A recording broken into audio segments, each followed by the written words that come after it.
ফ্রিজের একদম ঠান্ডা ঠান্ডা জল, আর না খেয়ে থাকতে পারছি না। ফ্রিজের জলটা খাই না, কারণ ঠান্ডার প্রবলেম আছে বলে খাওয়া হয় না। কিন্তু আজকে না খেয়ে থাকতে পারলাম না, বের করে নিলাম কিন্তু জল। তো প্রথমে দেখিয়ে দেবো তোমাদেরকে আজকে ঠান্ডা ঠান্ডা জল আর কি কি রান্না করেছি একদম প্যাটার্নের অনুযায়ী। কারণ গরম বেশি হলে কিন্তু প্যাটটা কীভাবে শান্তি হবে সেও রান্না কিন্তু করেছে। আজকে নিরামিষ খাবো ভাবলাম, কারণ এইভাবে মাছ টাছ খাওয়া হচ্ছে। চলো প্রথমে দেখিয়ে দিই তোমাদের কি রান্না করেছি। কোন দেখে তোমাদেরকে দেখো, এখানে আছে সাদা ভাত, তারপরে আছে কিন্তু পেঁপে মাখা, পেটের জন্য অনেক ভালো, হাতে দিয়েছিলাম সিদ্ধ। আর এখানে দেখো আলু, গাজর আর বদি দিয়ে করেছি কিন্তু একটা ভাজি। আর সাথে করেছি আজকে মটর পনির, দেখতেই পাচ্ছ মটর পনিরটা। লাল লঙ্কার গুঁড়া কিন্তু আমি একদম দিইনি, কাঁচা লঙ্কা দিয়ে কিন্তু করেছি আজকে মটর পনির। আলু দিয়ে করেছি মটর পনির। মটর পনিরটা যেহেতু আজকে নিরামিষ, তো ভাবলাম আজকে মটর পনিরটা করি, খেতে কিন্তু ভালো লাগে আর ছেলে মেয়ে কিন্তু অনেক পছন্দ করে।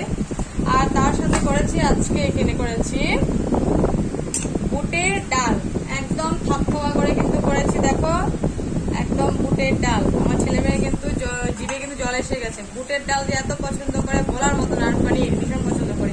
তো দেখতে পাচ্ছ বন্ধুরা, সুন্দর করে কিন্তু থকথকা করেই করেছি কিন্তু বুটের ডাল, একদম নিরামিষ ভাবেই রান্নাটা করেছি।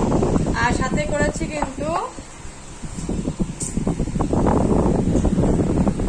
পাঁপড় ভাজা, সাথে করেছি এখানে পাঁপড় ভাজা। যেহেতু আজ নিরামিষ বলে কথা, পাঁপড় না হলে সেটা চলে না, কিন্তু এই কদিন পাঁপড়টা দিই নেই, তো ভাবলাম আজকে একটু করে পাঁপড় ভেজে দিই।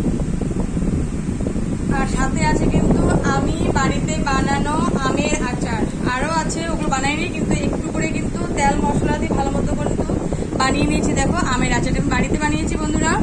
আর আরও কতগুলো আছে আম, তো ওই আমগুলো কীভাবে বানাবো রেসিপিটা নিশ্চয়ই তোমাদের সাথে শেয়ার করবো। তো চলো বন্ধুরা, আজকে কিন্তু নিরামিষ রান্নাবাড়ি এগুলোই।